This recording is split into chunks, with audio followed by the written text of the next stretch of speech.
శ్రీ సాయినాథాయ నమః. శ్రీ సాయి సచ్చరిత్రము 3వ రోజు పారాయణము, శనివారము. 16-17 అధ్యాయములు. బ్రహ్మ జ్ఞానము. గత అధ్యాయములో చోల్కరు తన మ్రొక్కునెట్లు చెల్లించెనో, బాబా దాని ఎట్లు ఆమోదించెనో చెప్పితిని. ఏ కొంచెమైనను భక్తి ప్రేమలతో ఇచ్చిన దానిని ఆమోదించెదననియు, గర్వముతోనూ అహంకారముతోనూ ఇచ్చిన దానిని తిరస్కరించెదననియు బాబా ఆ కథలో నిరూపించెను. బాబా పూర్ణ సచ్చిదానంద స్వరూపుడగుటచే కేవలం బాహ్య తంతును లక్ష్య పెట్టెడి వారు కారు. ఎవరైనా భక్తి ప్రేమలతో ఏదైనా సమర్పించినచో మిక్కిలి సంతోషముతో ఆత్రముతో దానిని పుచ్చుకొనెడివారు. నిజముగా సద్గురు సాయి కంటే ఉదార స్వభావులు, దయార్థ హృదయులు లేరు. కోరికలు నెరవేర్చు చింతామణి కల్పతరువు వారికి సమానము కావు. మనము కోరినదెల్లా ఇచ్చు కామధేనువు కూడా బాబాతో సమానము కాదు. ఏలన అని మనము కోరినవని మాత్రమే ఇచ్చును. కానీ సద్గురువు అచింత్యము అనుపలభ్యముమైన ఆత్మ సాక్షాత్కారమును ప్రసాదించును. ఒకనాడొక ధనికుడు సాయిబాబా వద్దకు వచ్చి బ్రహ్మజ్ఞానమును ప్రసాదించుమని బతిమాలెను. ఆ కథ ఇచ్చట చెప్పుదును. సకల ఐశ్వర్యముల అనుభవించుచున్న ధనికుడొక్కడుండెను. అతడిండ్లను, ధనమును, పొలములను, తోటలను సంపాదించెను. కానీ అనేక మంది సేవకులుండెడి వారు. బాబా కీర్తి వాని చెవుల పడగనే షిరిడీకి పోయి బాబా పాదములపై బడి బ్రహ్మజ్ఞానమును ప్రసాదించుమని బాబాను వేడుకొనేదనని తన స్నేహితునితో చెప్పెను. తనకు వేరేమీయూ వలదనియు, బ్రహ్మజ్ఞానము పొందినచో తనకు మిక్కిలి సంతసము కలుగుననియు చెప్పెను. ఆ స్నేహితుడిట్లనెను, బ్రహ్మజ్ఞానమును సంపాదించుట అంత సులభమైన పని కాదు. ముఖ్యముగా నీ వంటి పేరాస గలవానికి అది మిగుల దుర్లభము. ధనము, భార్య బిడ్డలతో తేలి మునుగుచున్న నీ వంటి వానికి బ్రహ్మజ్ఞానము ఎవరిచ్చెదరు? నీ ఒక పైన అయినైనా దానము చేయని వాడవే. నీవు బ్రహ్మ జ్ఞానమునకై వెదకునప్పుడు నీ కోరిక నెరవేర్చు వారెవ్వరు? తన స్నేహితుని సలహాను లక్ష్యపెట్టక రాను పోను టాంగాను బాడుగకు కట్టించుకొని అతడు షిరిడీకి వచ్చెను. మసీదుకు పోయి బాబాను చూచి వారి పాదములకు సాష్టాంగ నమస్కారము చేసి ఇట్లనెను, బాబా, ఇక్కడకు వచ్చిన వారికి ఆలస్యము చేయక బ్రహ్మమును చూపెదరని విని నేనింత దూరము నుంచి వచ్చి తిని. ప్రయాణముచే నేను మిక్కిలి బడలితిని. మీరు బ్రహ్మజ్ఞానమును ప్రసాదించినచో నేను వడిన శ్రమకు ఫలితము లభించును. బాబా ఇట్లు బదులు చెప్పెను, నా ప్రియమైన స్నేహితుడా, ఆతురపడవద్దు. త్వరలో ఇప్పుడే నీకు బ్రహ్మమును చూపెదను. నాది నగదు బేరమే గాని అరువు బేరము కాదు. అనేక మంది నా వద్దకు వచ్చి ధనము, ఆరోగ్యము, పలుకుబడి, గౌరవము, ఉద్యోగము, రోగ నివారణము మొదలగు ప్రాపంచిక విషయములనే అడుగుదురు. నా వద్దకు వచ్చి బ్రహ్మజ్ఞానము నివ్వమని అడుగువారు చాలా తక్కువ. ప్రపంచ విషయములు కావలెనని అడుగువారికి లోటు లేనే లేదు. పారమార్థిక విషయమై యోచించువారు మిక్కిలి అరుదు. కావున నీ వంటి వారు వచ్చి బ్రహ్మజ్ఞానము కావలెనని అడుగు సమయము శుభమైనది, శ్రేయోదాయకమైనది కనుక సంతసముతో నీకు బ్రహ్మమును దానికి సంబంధించిన వాని నన్నింటినీ చూపెదను. ఇట్లని బాబా వానికి బ్రహ్మమును చూపుటకు మొదలెడెను. వానక్కడ కూర్చుండమని ఏదో సంభాషణలోనికి దించెను. అప్పటికతడు తన ప్రశ్న తానే మరుచున్నట్లు చేసెను. ఒక బాలుని పిలిచి అందు మార్వడి వద్దకు పోయి 5 రూపాయలు చే బదులు తెమ్మనెను. కుర్రవాడు పోయి వెంటనే తిరిగి వచ్చి అందు ఇంటి వద్ద లేడనియు వాని ఇంటి వాకిలికి తాళము వేసి ఉన్నదనియు చెప్పెను.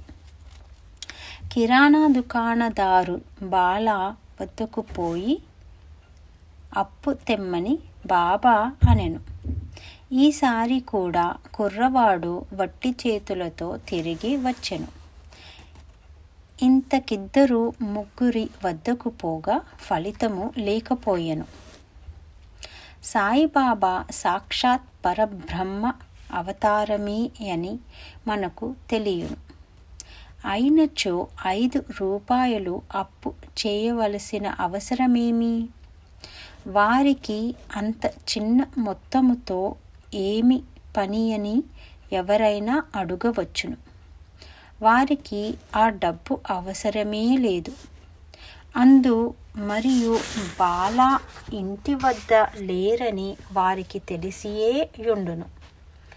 ఇది అంతయు బ్రహ్మ జ్ఞానము కోరి వచ్చిన వానికి కొరకై జరిపించి యుందురు. ఆ పెద్ద మనిషి వద్ద నోటుల కట్ట యుండెను. అతనికి నిజముగా బాబా వద్ద నుంచి బ్రహ్మజ్ఞానము కావలసి యున్నచో బాబా అంత ప్రయాస పడుచున్నప్పుడు దూరకనే కూర్చుండడు. బాబా ఆ పైకమును తిరిగి ఇచ్చివేయనని కూడా వానికి తెలియను. అంత చిన్న మొత్తమైనప్పటికీ వాడు తెగించి ఇవ్వలేకపోయెను. అట్టి వానికి బాబా వద్ద నుంచి బ్రహ్మజ్ఞానము కావలేనట. నిజముగా బాబా యందు భక్తి ప్రేమలో కలవాడెవ్వడైనను వెంటనే 5 రూపాయలు తీసి ఇచ్చి యుండునే కాని ప్రేక్షకుని వలె ఊరికే చూచుచూ కూర్చుని ఉండడు. ఈ పెద్ద మనిషి వైఖరి శుద్ధ విరుద్ధముగా నుండెను. వాడు డబ్బు ఇవ్వలేదు సరికదా, బాబాను త్వరగా బ్రహ్మ జ్ఞానమివ్వమని తొందర పెట్టుచుండెను. అప్పుడు బాబా ఇట్లనెను, ఓ మిత్రుడా, నేను నడుపుచున్నదాని అంతటినీ గ్రహించలేకుంటివా ఏమి? ఇచ్చట కూర్చుండి నీవు బ్రహ్మమును జూచుటకై ఇదంతయు జరుపుచున్నాను. సూక్ష్మముగా విషయమిది. బ్రహ్మమును చూచుటకు 5 వస్తువులు సమర్పించవలెను. అవి ఏవనా? 1 పంచప్రాణములు, 2 పంచేంద్రియములు, 3 మనస్సు, 4 బుద్ధి, 5 అహంకారము. బ్రహ్మజ్ఞానము లేదా ఆత్మ సాక్షాత్కారమునకు బోవు దారి చాలా కఠినమైనది. అది కత్తి వాదర వలె మిక్కిలి పదునైనది. అట్లనుచు బాబా ఈ విషయమునకు సంబంధించిన సంగతులన్నీయూ చెప్పెను. వానిని క్లుప్తముగా ఈ దిగువ పొందు పరిచితిమి. బ్రహ్మజ్ఞానము లేదా ఆత్మ సాక్షాత్కారమునకు యోగ్యత. అందరూ తమ జీవితములో బ్రహ్మమును చూడలేరు. దానికి కొంత యోగ్యత అవసరం.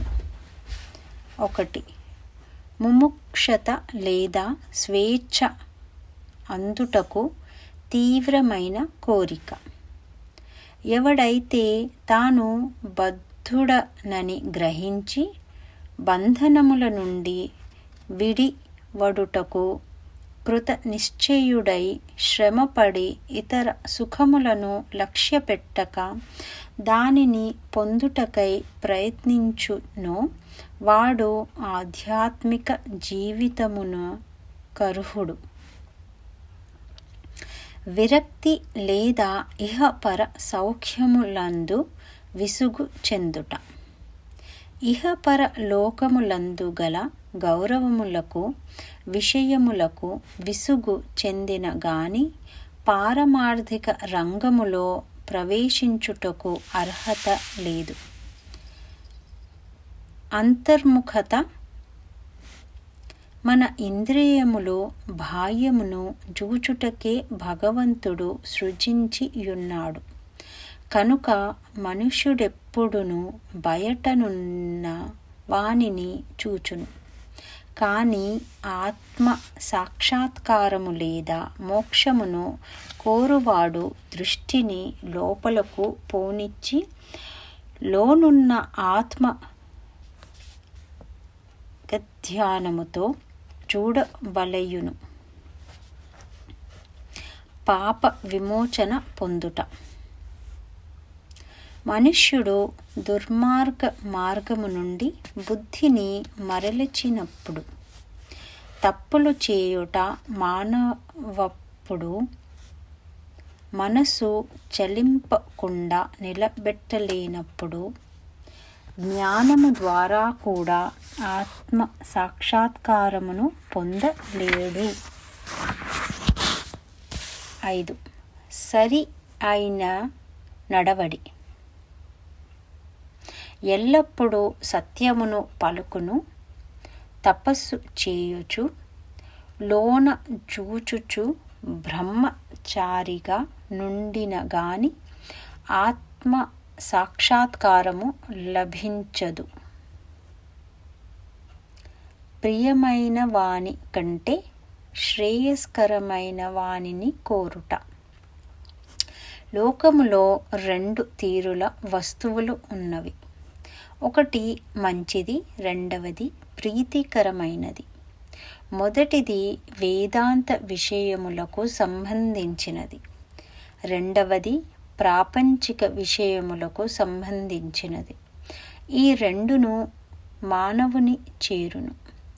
వీనిలో ఒక దానినే అతడెంచుకొనవలెను.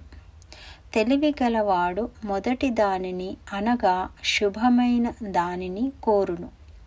బుద్ధి తక్కువ వాడు రెండవ దానిని కోరును. 7. మనసును ఇంద్రియములను స్వాధీనమందుచుకొనుట.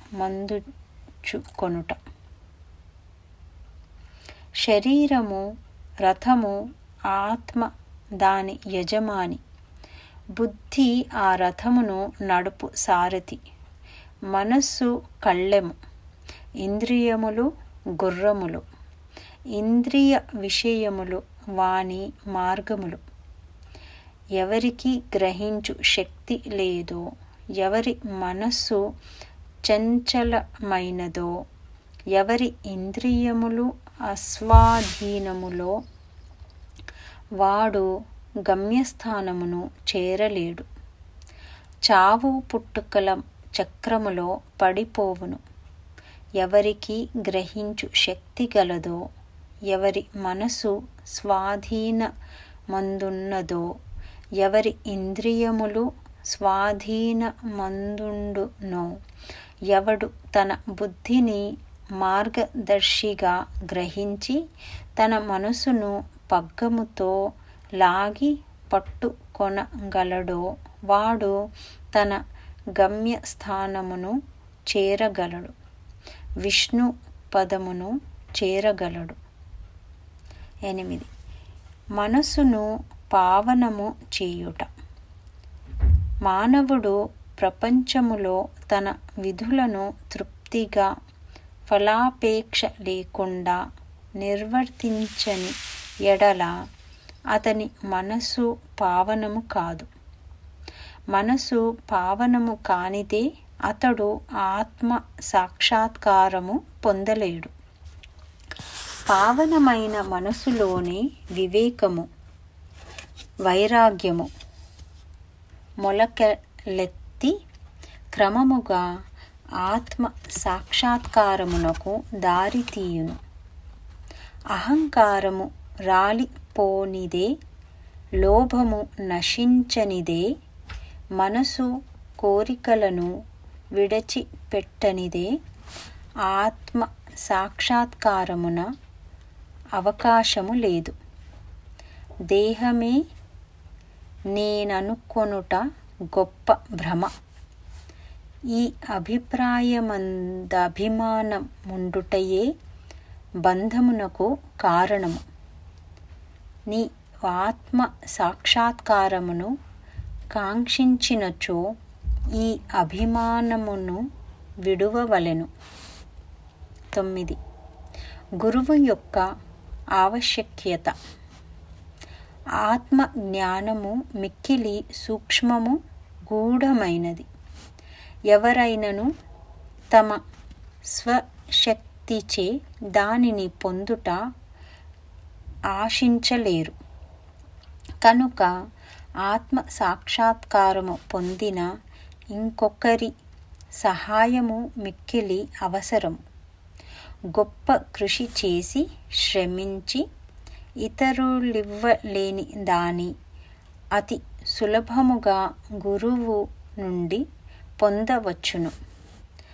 వారా మార్గమందు నడిచియున్నవారు కావున శిష్యుని సులభముగా ఆధ్యాత్మిక ప్రగతిలో క్రమముగా ఒక మెట్టు మీద నుంచి ఇంకొక పై మెట్టునకు తీసుకొని పోగలరు.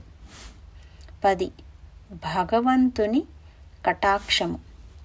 ఇది అన్నింటికంటే మిక్కిలి అవసరమైనది. భగవంతుడు తన కృపకు పాత్రులైన వారికి వివేకమును, వైరాగ్యమును కలుగజేసి సురక్షితముగా భవసాగరము నుండి తరింపజేయగలడు. వేదము అభ్యసించుట వల్ల గాని, మేధాశక్తి వల్ల గాని, పుస్తక జ్ఞానము వల్ల గాని ఆత్మానుభూతి పొందలేరు. ఆత్మ ఎవరిని వరించునో వారే దానిని పొందగలరు. అట్టి వారికే ఆత్మ తన స్వరూపమును తెలియజేయునని కఠోపనిషత్తు చెప్పుచున్నది. ఈ ప్రసంగము ముగిసిన పిమ్మట బాబా ఆ పెద్ద మనుష్యుని వైపు తిరిగి, అయ్యా, నీ జేబులో బ్రహ్మము బంధితలు 10 రూపాయల నోట్ల రూపములతో 250 నున్నది. దయచేసి దానిని బయటకు దీయుము అనెను. ఆ పెద్ద మనుష్యుడు తన జేబు నుంచి నోట్ల కట్టను బయటకు తీసెను. లెక్క పెట్టగా సరిగ్గా 25 10 రూపాయల నోట్లుండెను. అందరూ మిక్కిలి ఆశ్చర్యపడిరి. బాబా సర్వజ్ఞతను చూచి వాని మనసు కరిగెను. బాబా పాదములపై బడి వారి ఆశీర్వాదమునకై వేడెను. అప్పుడు బాబా ఇట్లనెను, నీ బ్రహ్మపు నోటుల కట్టలను చుట్టి పెట్టుము. నీ పేరాసను లోభమును పూర్తిగా వదలనంత వరకు నీవు నిజమైన బ్రహ్మమును చూడలేవు. ఎవరి మనస్సు ధనమందు, సంతానమందు, ఐశ్వర్యమందు లగ్నమయ్యున్నదో వాడా అభిమానమును పోగొట్టుకొనంత వరకు బ్రహ్మము నెట్లు పొందగలడు? అభిమానమనే భ్రమ ధనమందు తృష్ణ దుఃఖమను సుడిగుండము వంటిది. అది అసూయ అహంభావమను మొసళ్లతో నిండియున్నది. ఎవడు కోరికలు లేనివాడో వాడు మాత్రమే ఈ సుడిగుండమును దాటగలడు. పేరాశయు బ్రహ్మ జ్ఞానమును ఉత్తర దక్షిణ ధ్రువముల వంటివి. అవి శాశ్వతముగా ఒకటినొకటి బద్ధ వైరము గలవి. ఎక్కడ పేరాస గలదో అక్కడ బ్రహ్మము గూర్చి ఆలోచించుటకు గాని దాని ధ్యానమునకు గాని తావులేదు. అట్లైనచో పేరాసగల వాడు విరక్తిని మోక్షమును ఎట్లు సంపాదించగలడు? లోభికి భ్రాంతి గాని సంతుష్టి గాని దృఢ నిశ్చయము గాని ఉండవు. మనసు నందే మాత్రము పేరాసయునన్ను సాధనలన్నీయు నిష్ప్రయోజనములు. ఎవడు ఫలాపేక్షరహితుడు కాడో, ఎవడు ఫలాపేక్ష కాంక్షను విడువడో, ఎవనికి వానియందు విరక్తి లేదో అట్టివాడు గొప్ప చదువరి అయినప్పటికీ వాని జ్ఞానమెందుకు పనికిరానిది. ఆత్మ సాక్షాత్కారము పొందుటకిది వానికి సహాయపడదు. ఎవరహంకార పూరితులో, ఎవరింద్రియ విషయముల గూర్చి ఎల్లప్పుడూ చింతించెదరో వారికి గురుబోధలు నిష్ప్రయోజనములు. మనస్సును పవిత్రమొనర్చుట తప్పనిసరి అవసరం. అది లేనిచో మన ఆధ్యాత్మిక ప్రయత్నములన్నీయు ఆడంబరము డాంబికము కొరకు చేసినట్లగును. కావున దేనిని జీర్ణించుకొనగలడో, దేనిని శరీరమునకు పట్టించుకొనగలడో దానినే వాడు తీసుకొనవలెను. నా ఖజానా నిండుగా నున్నది. ఎవరికేది కావలసిన దానిని వారికివ్వగలను. కానీ వానికి పుచ్చుకొను యోగ్యత గలదా లేదా అని నేను మొదట పరీక్షించవలెను. నేను చెప్పిన దానిని జాగ్రత్తగా విన్నచో నీవు తప్పక మేలు పొందెదవు. ఈ మసీదులో కూర్చుని నేనెప్పుడు అసత్యములు పలుకను. ఒక అతిథిని ఇంటికి పిలిచినప్పుడు ఇంటిలోని వారు, అక్కడున్న వారు, స్నేహితులు, బంధువులు కూడా అతిథితో పాటు విందులో పాల్గొందురు. కావున అప్పుడు మసీదులో నున్న వారందరూ బాబా ఆ పెద్ద మనుషునకు చేసిన ఈ ఆధ్యాత్మిక విందులో పాల్గొనిరి.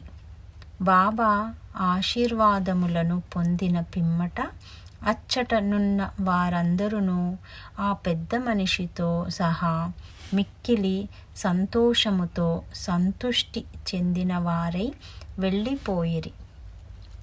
బాబా వారి వైశిష్ట్యము.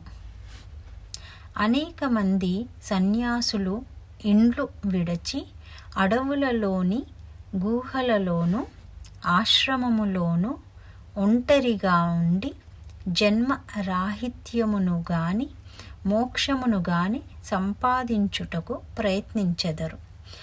వారితరుల గూర్చి ఆలోచించక ఆత్మానుసంధానమందే మునిగి యుందురు. సాయిబాబా అట్టివారు కారు.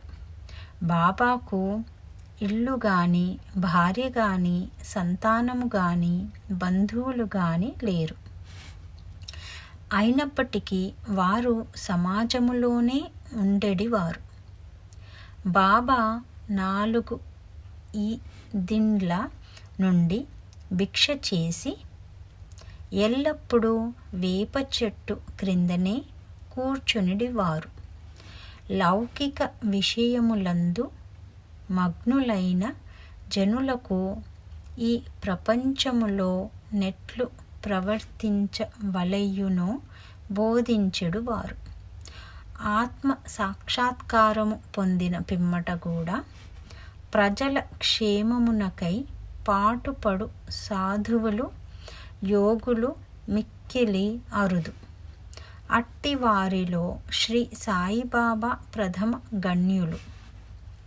కనుక హేమాడ్ పంతు ఇట్లు చెప్పెను: ఏ దేశము నందు సాయిబాబా అను ఈ అపూర్వము అమూల్యమైన పవిత్ర రత్నము పుట్టినదో ఆ దేశము ధన్యము. ఏ కుటుంబములో వీరు పుట్టిరో అదియూ ధన్యము. ఏ తల్లిదండ్రులకు వీరు పుట్టిరో వారును ధన్యులు. 16, 17 అధ్యాయములు సంపూర్ణము. సద్గురు శ్రీ సాయినాథార్పణమస్తు. శుభం భవతు.